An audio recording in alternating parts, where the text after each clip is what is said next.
Once you go to the Amazon EBS page, just select EBS Snapshot from the drop down.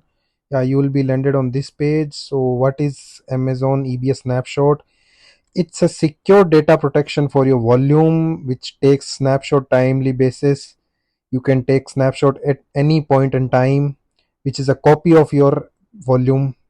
And then you can see the benefits of the EBS Snapshot: simple and automated, cost effective, secure, highly available, and durable. So these snapshots are automatically saved to the S3 as it says. So this is the architecture, EBS volume, and then you just take the snapshot which will be saved to S3, and then these EBS volume can be attached to another EC2 instance. Okay, so these are the use cases. So basically some blogs are there, articles are there, you can go through that also. You can explore on this page more.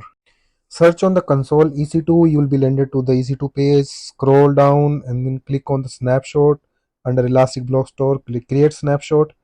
So you will be given option from creating from the volume or from the instance. You can select volume, and this is the volume ID that we have created in previous video. So you can give some description here, snapshot from volume, and add this option. Tag is optional, and create the snapshot.